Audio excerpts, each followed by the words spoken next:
우리는 지난주일 말씀을 통해서 예수님께서 죽었던 나사로를 살려주셨다는 말씀을 나눴습니다. 이 일로 인해서 당시 오늘날과 같은 국회의원, 국회의회, 사내들인 공의회가 소집이 됐고요. 거기에서 예수님은 죽여야 된다라는 결의를 하게 됩니다. 이후인즉 예수님을 그대로 놔두면은 나사로 살린 것처럼 또 다른 곳에서 사람 살리는 일을 할 것이고 또 다른 병자 고쳤던 것처럼 다른 병자들도 고칠 터인데 그렇게 하면 많은 사람들이 예수를 믿게 될 것이고 그러면은 자기들이 가지고 있는 기득권을 잃을 것이라고 하는 염려 때문이었습니다. 여러분, 타락한 정치인들의 횡포, 갑질하는 모습을 우리가 보았습니다. 그러자 예수님께서는 예루살렘에서 북쪽으로 약 40리 떨어진 에브라임이라고 하는 지역으로 피신해 가십니다. 그곳에 계속 계셨더라면 안전했을 것 같은데 예수님은 이 세상에 오신 목적을 이루기 위해서 다시 예루살렘으로 가셔야 했습니다. 그래서 며칠 후에 예수님은 또다시 예루살렘으로 가셨지요. 오늘 본문의 말씀은 이때 일어난 아주 특별한 사건에 대한 기록을 하고 있습니다. 저는 오늘 바로 이 특별한 사건을 여러분과 함께 나누려고 합니다. 오늘 또 성령께서 우리 중에 함께 계셔서 우리에게 꼭 필요한 은혜를 허락해 주실 줄로 믿습니다. 그렇게 하실 줄로 믿고 옆에 함께한 우리 형제 자매들에게 이렇게 인사했으면 좋겠어요. 반갑습니다. 은혜 충만히 받으세요. 같이 인사하겠습니다. 반갑습니다. 은혜 충만히 받으세요. 감사합니다. 자, 그러면은 오늘 본문의 말씀은 언제 있었던 말씀일까? 1절의 말씀 보니까 6월절 언제 있었던 일이라고 그래서요? 엿새 전에 그랬습니다. 이 6월절이라고 하는 절기가 나오는데요. 여러분, 이 6월절이 어떤 날인가에 대해서 알려면 이스라엘 역사를 조금은 알 필요가 있습니다.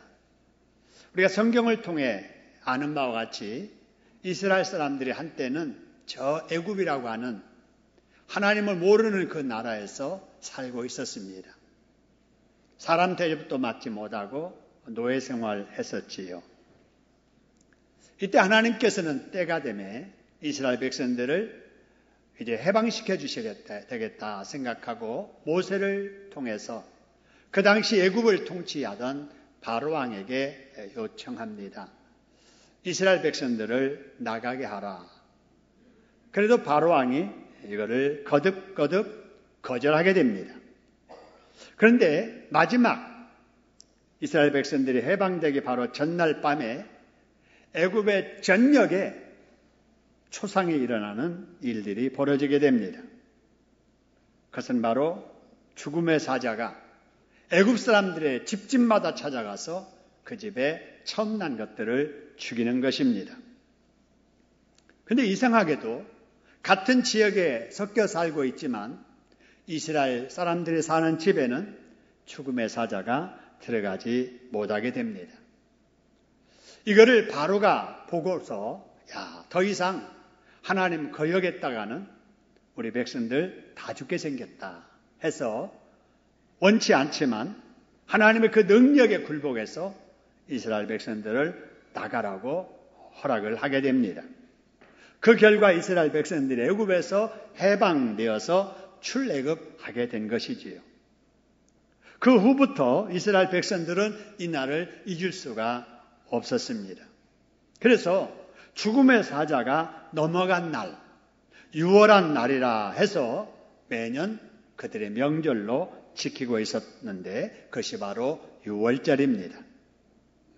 그런데 그 6월절 절기 엿새 전에 있었던 일이다라고 하는 거지요. 여러분, 그런데 여기서 저나 여러분이나 궁금해하는 일이 하나 있습니다. 그게 뭘까? 여러분, 죽음의 사자가 애굽에 있는 모든 집들을 다 이렇게 지나가게 되는데 어떻게 이스라엘 사람들이 사는 집인 줄을 알고 그 집에는 안 들어갔을까 하는 거예요. 여러분, 그것은 우리가 성경을 통해서 아는 대로 하나님께서 모세를 통해서 이스라엘 백성들에게 미리 말씀하셨잖아요. 6월절 양을 잡아라. 양을 한 마리 잡아라. 그리고 그 양의 피를 어디에 바르라고 그랬어요? 문에다가 바르라. 대문에다 바르라라고 하는 거예요. 그래서 이 죽음의 사자가 애굽에 있는 모든 집들을 지나갈 때 양의 피가 발라진 집은 들어가지 아니하고 뭐 했다고요? 넘어가게 됩니다. 이게 유월했다라고 하는 거예요. 이스라엘 백성들이 바로 이 양의 피 때문에 죽지 않고 이제 살아나게 된 것이지요. 여러분, 이 사건은 대단히 중요한 의미를 가지고 있습니다. 이거는 그 당시에 단회적인 사건이 아니고 장차 일어날 일에 대한 예표예요. 장차 이 어린 양 같은 구원자가 이 세상에 오실 것인데 사람들은 그 어린 양의 피를 발라야 멸망하지 않고 구원받을 수 있다는 것입니다. 할렐루야. 이게 이 구약의 예언이에요. 이 예언 따라서 6월절에 어린 양 대신 예수님께서 지금으로부터 2000여 년 전에 이 세상에 오신 거지요. 본문에 보면은 그 예수님께서 죄인들을 대신해서 십자가에 달려 피 흘려 죽임당하시기 위해 지금 예루살렘으로 가고 계시는 겁니다. 그때가 바로 6월절 엿새 전이었다. 지금으로 말하면은 금요일 날이었다라고 하는 거예요. 예수님이 잡히시기 전, 그 전 금요일입니다. 여러분, 그런데 이때 예수님께서 어디에 도착하셨는가? 다시 1절의 말씀 보면은요. 6월절 엿새 전에 예수님께서 어디에 이르시니 그래서요? 베다니에 이르셨다. 여러분, 베다니는 어디냐면은요. 지도에 나타난 대로 예루살렘에서 북쪽으로 40리 거리에 에브라임이 있고 그 다음에 쭉 내려오다가 예루살렘 3km 지점 전에 바로 이 베단이라고 하는 동네가 있습니다. 그런데 이 베다니 동네에 예수님께서 자주 가신 이유가 있습니다. 바로 1절 마지막에 거기에 누가 있는 곳이라 그래서요? 나사로가 있는 곳이라. 여러분, 나사로의 집 마르다와 마리아가 있는 이 집은 예수님이 자주 가셨잖아요. 이 길을 지나가실 때마다 들어가셔서 쉬기도 하시고 물도 마시시고 시장하시면 식사도 하시고 늦으면은 쉬어가고 주무시고 가시고 그랬던 그 집이 있는 바로 그 동네가 베단이었다라고 하는 사실입니다. 여러분, 예수님께서 이제 베다니에 나사로 집에 도착하시자 그 집에 바빠지기 시작을 했습니다. 왜냐하면은 나사로의 집 식구들이 예수님을 위해서 잔치를 준비했기 때문에 그랬습니다. 여러분, 가만히 생각해 보세요. 며칠 전에 이 집은 무슨 집이었어요? 초상집이었어요. 근데 며칠 후에 이 집이 무슨 집이 됐다고요? 잔치집이 됐다. 누구 때문에 그렇게 된 거예요? 예수님 때문에. 여러분, 예수 믿는 우리들, 여러분, 우리가 믿는 예수님은 초상집을 잔치집 되게 하시는 분이심을 믿으시기를 소원합니다. 여러분, 우리가 너무 걱정할 것이 많고 염려가 많고 문제가 있는데 풀리지 않고 이렇게 되면 바로 우리 집이 초상집 같다 이런 느낌이 들 거예요. 슬픔이 남아있고 답답한 일이 문제가 많고 이런 집들 초상집 같지만 여러분, 예수님을 의지하면 예수님은 초상집도 잔치집 되게 하심을 믿으시기를 소원합니다. 따라합시다. 예수님은 초상집도 무슨 집 되게 하신다? 믿으시기를 소원합니다. 자, 그러면 그 집 한번 들어가 보지요. 2절에 보니까 그 집 분위기를 보니까 마르다는 예수님 대접할 음식 준비하느라고 열심히 일을 하고 있고 나사로는 예수님 옆에 앉아서 이야기를 나누고 있는 거예요. 근데 여러분, 2절에 누가 지금 이 식구 중에 빠졌어요? 마리아가 안 보이네요. 그럼 마리아는 뭐 했을까? 3절에 보니까 여러분 이런 말씀이 있습니다. 3절에 마리아는 예수님을 위하여 뭘 가지고 나왔어요? 비싼 향유를 가지고 나왔어요. 근데 그 향유는 어떤 향유인가? 순전한 뭐라 그랬어요? 나드 향유라 그랬어요. 여러분 여기 나드 향유라고 하는 것을 조금 생각해야 됩니다. 이 나드 향유라고 하는 건요. 여러분 이 인도, 네팔 그리고 저 티벳에서 자라는 식물인데요.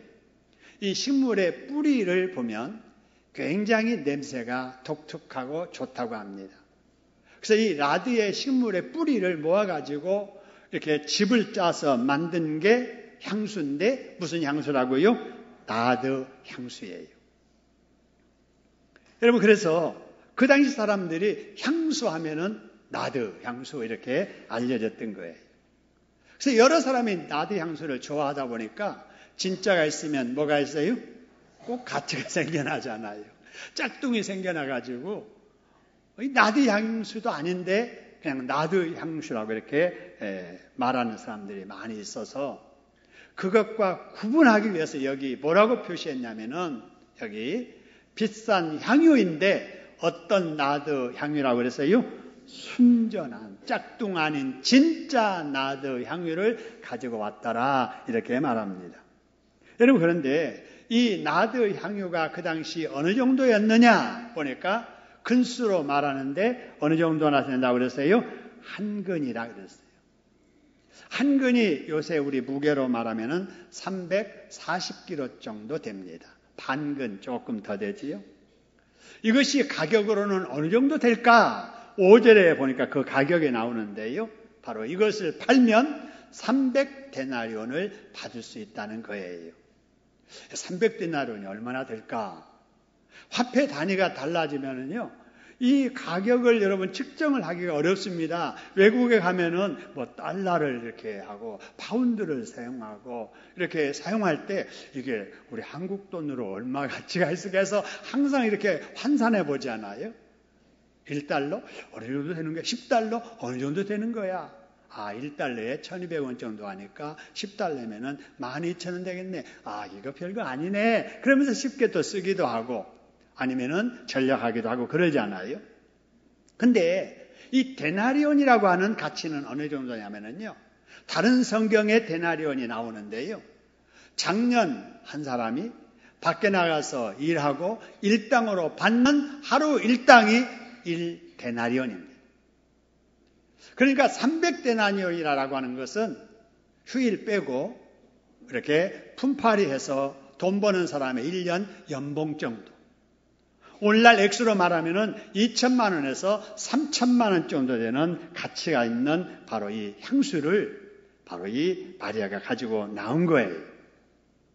여러분 그러면 이 향수를 마리아는 왜 준비하고 있었을까? 그 당시에 사람들마다 장례를 대비해서 이런 향수 하나쯤은 준비해 두었고요. 아니면은 혼수품으로 준비했다고 합니다. 여러분 이렇게 볼 때 마리아는 아마도 자기 결혼식을 위해서 미리 준비해 두었던 아주 귀한 혼수품이었을 것이다 라고 우리가 추측해 볼 수가 있습니다. 그런데 이 귀한 것을 1년 연봉 가치가 되는 이 향수를 마리아는 예수님께 다 쏟아 부었다라고 하는 거예요. 왜 부었을까? 오늘 본문에는 이유를 밝히지 않습니다. 이렇게 본문이 침묵할 때 우리는 성경적으로 추론해 볼 수밖에 없습니다. 마리아가 왜 이 비싼 것을 예수님께 부어드렸을까? 두 가지 이유를 우리가 생각할 수 있는데 첫째는 자기 오빠를 살려준 분이 누구예요? 예수님이에요. 우리 오빠를 살려주신 분이 우리 집에 오셨는데 내가 가진 가장 귀한 것으로 고마움을 표현해야지. 그런 감사하는 마음 때문에 그 소중한 그 향수를 예수님께 쏟아부었다. 이렇게 생각할 수 있고요. 그 다음에 두 번째로는 마리아가 예수님께 말씀을 이렇게 늘 듣고 배우면서 예수님 이 땅에 오신 목적이 호사하려고 오신 게 아니고 죄인들을 구원해 주시려고 그러기 위해서 십자가에 죽으시려고 오셨다는 것을 이미 알고 있었던 것 같아요. 그리고 어쩌면은 예수님이 곧 죽으실 것이다. 이것도 알고 예수님이 죽음을 당하시면 내가 그 장례에 참여할 수 있는 기회는 없을 터이니 우리 집에 오신 김에 내가 할 수 있는 마지막 예수님의 장례 치르는 심정으로 내가 내 것 부어드려야지, 이런 마음으로 쏟아붓지 않았나 이렇게 생각이 됩니다. 여러분, 어쨌든 이 마리아가 이렇게 헌신하는 것을 보면서 여러분은 어떤 느낌이 드신가요? 그 당시 사람들은 뭐라고 했을까요? 한번 상상해 보시길 바랍니다. 아마 어떤 사람은 이렇게 생각했을 거예요. 나 같으면 저렇게 못할 일인데 하면서 그렇게 하는 마리아를 부러워하는 생각을 가진 사람이 있었겠지요? 또 어떤 사람은 나도 못할 헌신을 저렇게 연약한 여인이 하다니 대단하다 하면서 감탄할 수도 있겠지요?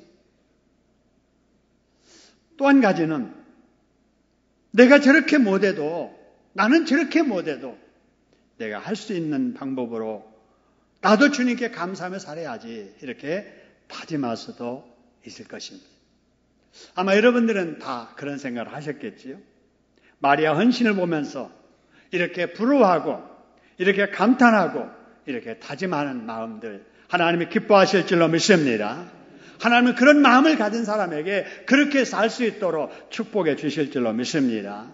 그런데 그 집에서 그 현장을 목격한 유대인들은 어떻게 반응을 했을까요? 오늘 4절, 5절에 보니까 가장 먼저 반응하는 사람이 유다입니다. 제자 중에 한 사람인 유다가 반응을 합니다. 자, 뭐라고 반응하느냐? 아니, 이거를 갖다 팔면 2천만 원, 3천만 원 정도 받을 것이고 그러면은 가난한 사람들에게 구제할 수 있을 텐데 왜 그것을 그렇게 허비하느냐, 그런 거예요. 여러분, 이렇게 말하는 유다의 말에 대해서 어떤 생각이 드십니까? 여러분, 유다의 말이 설득력 있게 들릴 수도 있을 거예요. 근데 어떻게 생각하면 유다는 분별력 없이 충동적이고 감정적으로 이렇게 행동하는 것처럼 보이고요. 유다는 소외된 가난한 사람들을 생각할 줄 아는 사랑이 있는 사람, 가슴이 따뜻한 사람, 현실적인 사람이라고 우리가 생각할 수도 있을 겁니다. 여러분, 그렇게 말 잘하는 유다, 그러면 그의 속도 그랬을까요? 오늘 여기 말씀을 보니까 제자 중에 한 사람인 바로 유다. 근데 그 사람은 누구였느냐? 예수를 뭐 할 자였다고 그랬어요? 잡아줄 가론 유다. 여러분, 예수님을 어떻게 하면은 그 원수들에게 팔아버리고 돈 챙길까 생각했던 사람이다, 그 말입니다. 돈 욕심으로 가득한 사람. 결국은 돈 때문에 스승이며 자기를 믿어준 예수님을 팔아버렸던 사람. 자기의 직분을 이용해서 자기 주머니에 돈을 채우던 그런 사람이었습니다. 이런 심보 가진 유다가 헌신하는 마리아를 보니까 화가 난 거예요. 그래서 자기는 그런 헌신하지 않으면서 남이 하는 헌신도 못마땅하게 생각을 하고 자기는 그렇게 안 하면서 남도 못하게 하는, 오히려 화내고 책망하는 바로 모습을 보인 겁니다. 여러분, 이렇게 볼 때 유다는 어떤 사람이었느냐? 겉다르고 어디 달라요? 속다른 사람. 속다르고 겉다른 사람이었다 하는 거예요. 거룩으로 위장한 도둑이었다고 성경은 말합니다. 여러분, 예수님까지 원수들에게 팔아 돈을 챙긴 사람이 바로 유다였어요. 그래서 여러분, 이 유다가 결국은 예수님을 팔읍니다. 근데 유다가 받은 돈이 여러분 얼마인지 아세요? 은 얼마였다고 그랬어요? 30이었다고 그랬어요. 은 30을 챙기고 자기를 사랑했고 믿어줬던 스승이었던 예수님을 원수에게 넘깁니다. 자, 그러면 여러분, 그 은 30으로 유다의 팔자가 여러분 펴졌을까? 팔자 고쳤을까? 아니죠. 여러분, 유다가 그 돈을 딱 받는 순간에 마음이 불안해요. 양심의 가책이 와요. 그래서 그 돈 써보지도 못하고 그 돈 갖다 다 같이 반환합니다. 반납하지요. 그랬으면 마음이 편안할 줄 알았는데 그래도 마음에 고통이 심해요. 결국은 어느 나무 위에 올라가서 줄을 묶고 목매달라 자살을 합니다. 대롱대롱 매달려서 끝까지 숨 거뒀으면 좋으련만 또 끈이 풀려요. 끈이 풀렸으면 안 죽고 살아야 되는데 떨어지면서 배가 터져버려요. 창자가 다 흘러나와서 결국은 죽게 됩니다. 세상에서 가장 비참하게 죽은 사람 중에 하나. 돈 때문에 신앙 팔아먹고 배신한 사람들의 결과가 어떻다 하는 것을 보여줍니다. 여러분, 이런 유다를 딱 보면서 예수님께서 마지막 평가하세요. 마태복음 26장 24절에 그 사람은 차라리 뭐하지 아니했더라면 제게 좋을 뻔했다고 그래서요. 태어나지 않았더라면. 얼마나 안타까우시면은 차라리 저런 사람들은 안 태어났으면 좋았을 텐데 태어나서 저 못쓸짓하다가 저렇게 저주스럽게 죽었다라고 말씀을 하세요. 그런데 이 유다가 책망했던 마리아에 대해서는 예수님께서 뭐라고 말씀하셨을까? 7절. 예수님께서 이르시되 그를 뭐하라 그래서요? 가만히 두어라. 왜 그렇게 책망하느냐? 좋은 일 하는데 그러신 거예요. 저 여인이 마리아가 하는 일은 나의 장래를 위해서 저렇게 하는 것이다. 그러면서 구제 문제에 대해서 8절에서 이렇게 말합니다. 가난한 자들은 항상 너희와 함께 있어서 언제든지 돕고 살아라. 그럴 수 있다. 그러나 나는 항상 있지 않다. 지금이 마지막이다. 이렇게 말씀을 하세요. 구제하는 걸 우리 예수님께서 하지 못하게 하신 게 아니에요. 우리는 구제하며 어려운 사람들 도우며 살아야 됩니다. 그러나 여러분, 이것이 상충됐을 때 무엇을 먼저 하느냐 하는 우선순위에 있어서는 언제나 예수 중심, 하나님을 먼저 하고 그 다음에 나중에 우리가 그런 일도 해야 된다라고 하는 겁니다. 여러분, 이상이 오늘 본문에 나와 있는 큰 틀의 내용인데요. 여러분, 이 말씀을 여러 번 들으시고 또 집에서 읽으시면서 우리가 꼭 붙잡아야 될 이 교훈 4가지가 있습니다. 그 첫 번째가 뭐냐면요. 이스라엘 사람들이 애굽에서 그랬던 것처럼 죽음에서 벗어나서 구원을 받으려면은 누구의 피를 발라야 된다고요? 어린 양의 피를 발라야 된다 그 말이에요. 여러분, 애굽에 있었던 이스라엘 사람들이 무슨 재주 부려가지고 여러분 어디 숨어가지고 여러분 죽음을 피한 게 아니에요. 하나님의 말씀대로 순종한 거예요. 방패 만들어서 막아라. 문 철저히 문단 속에서 누구가 오든지 열어주지 마라. 그래서 여러분 죽음 피한 게 아니에요. 하나님의 말씀대로 순종해서 양 잡아서 그 피 발랐더니 그 피를 보고 죽음의 사자가 넘어간 것입니다. 할렐루야. 여러분, 오늘날도 마찬가지예요. 우리 죄인들이 구원받을 수 있는 길은 무슨 여러분 지하 벙커 만들고 또 무슨 여러분 살빵도 취해서 여러분 살아나는 게 아니에요. 이 땅에 오신 어린 양, 유월절 양 대신 예수 그리스도, 우리 대신에 십자가에서 보혈을 흘려서 죽임을 당하셨으니 그 예수님의 보혈을 믿는 자마다 죽음의 저주의 사자가 물러가게 될 줄로 믿으시기를 주님의 이름으로 축원합니다. 이 자리에 계신 저와 여러분은 예수님의 보혈로 피를 바른 사람들입니다. 할렐루야. 여러분, 누구는 보지 못해도 우리 하나님은 보신다고요. 우리 가슴에 예수님의 보혈이 있는 것을 보신다고요. 우리 이마에 예수님의 보혈이 있는 것을 보십니다. 할렐루야. 예수의 보혈, 예수의 보혈. 그 보혈의 능력 때문에 우리가 죄 용서받아 하나님의 자녀로 이 땅에 살고 있는 것입니다. 할렐루야. 그렇기 때문에 예수의 보혈이 있는 우리에게 마귀가 가까이 하지 못합니다. 할렐루야. 예수님의 보혈이 발라진 우리 집에 여러분, 여러분의 집에 마귀가 여러분 넘어가게 될 줄로 믿으시기를 주님의 이름으로 축원합니다. 여러분, 이렇게 예수님의 보혈을 믿게 하시고 보혈의 그늘 아래 여러분 구원의 은총 받게 하시는 우리 하나님께 박수로 감사하겠습니다. 감사합니다.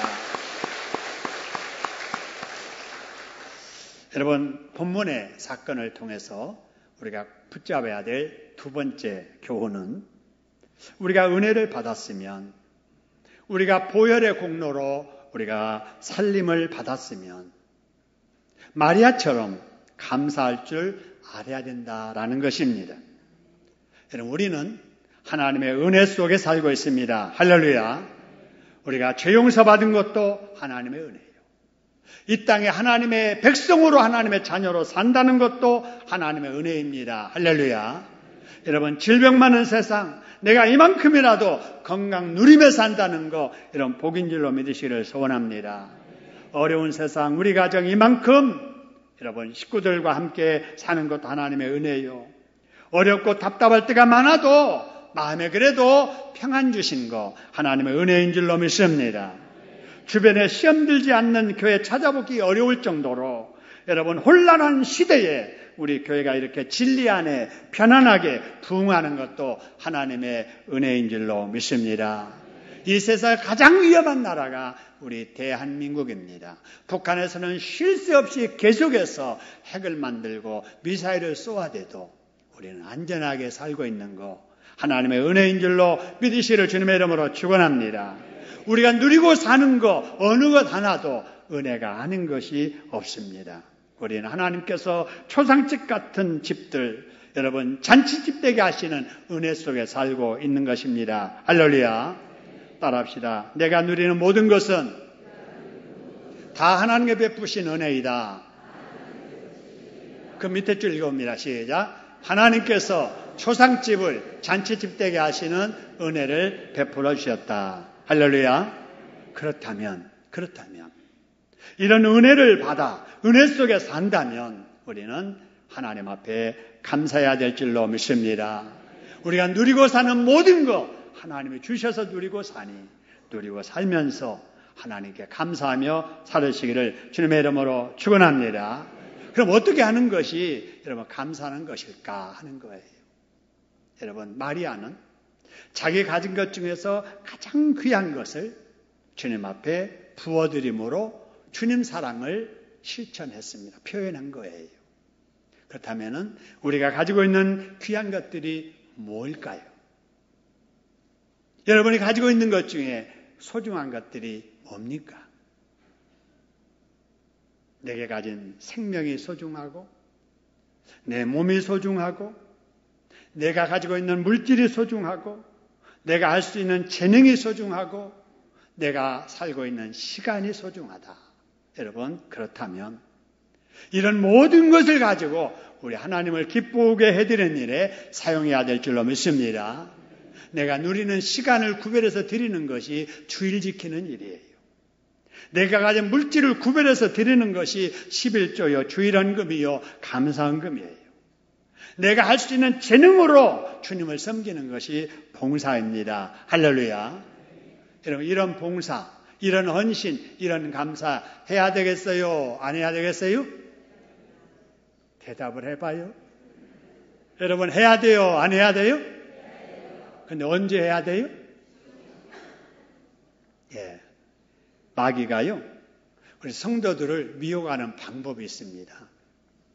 마귀가 생각하기를, 예수 믿는 성도들 하나님을 기쁘게 하는 일을 하려고 할 때 못하게 해야 되겠다. 그래가지고 자꾸 못하게 했어요. 믿으려는 사람에게는 믿지 못하게 하고, 기도하려는 성도에게는 기도 못하게 하고, 감사하려고 할 때 감사하지 못하게 하고, 전도하려고 할 때 전도 못하게 하고 막 그랬어요. 그랬더니 이상하게 마귀가 생각할 때 믿는 것들이 하지 못하게 하면 더 한다는 거예요. 이것들 봐라. 하지 말라고 하니까 더 하네. 그래가지고 귀신들을 다 모아놓고 회의를 시작했어요. 자, 성도들 하지 말라고 하니까 이렇게 하지 말라고 하면 할수록 더 하니 어떻게 쓰면 좋겠나? 귀신들이 다 의견을 내세웠어요. 그래. 여러 가지 의견을 내세웠는데 마지막 결론을 하나 딱 내렸어요. 어떤 귀신이 말하니까 그 방법이 제일 좋겠다. 그렇게 하자 그랬어요. 그게 뭐냐? 성도들이 하려고 할 때 하지 말라고 하지 말고 하게 하자라는 거예요. 아니 하게 하면 더 하잖아요. 아니야, 단서가 하나 있어. 하게 하기는 하되 지금 하지 말고 언제요? 다음에라고 하는 거예요. 그래서 그걸 딱 채택해가지고 성도들에게 한번 이렇게 해봤더니 많은 성도들이 거기에 넘어가는 거예요. 기도를 하기는 해도 언제 해야 된다고요? 다음에. 전도를 해도 언제 해요? 다음에. 헌금 생활을 해도 언제 해요? 다음에. 믿어도 언제 믿어요? 다음에. 안 믿겠다는 거 아니에요. 안 하겠다는 게 아니에요. 그래, 해야지. 그러나 다음에. 지금 더워. 찬바람 나고 가을. 가을 되면은 아이고 이 좋은 날에 어디를 가? 교회 다음에 가고 놀러가. 여러분 이래서 자꾸 미루게 하는 거예요. 미루게. 여러분 이 마귀의 고단수에 유혹하는 수법에 속아서 많은 성도들이 해야 될 일 앞에 두고도 안 하고 있는 거예요. 약속하고 다짐을 하고서도 못하고 있는 거예요. 안 하겠다는 말은 안 해요. 하기는 하되 언제 한다고요? 다음에. 여러분 이 마귀의 유혹에 속지 않는 여러분 되기를 주님의 이름으로 축원합니다. 제가 이 말씀을 생각하면서 딱 떠오르는 노래가 있어요.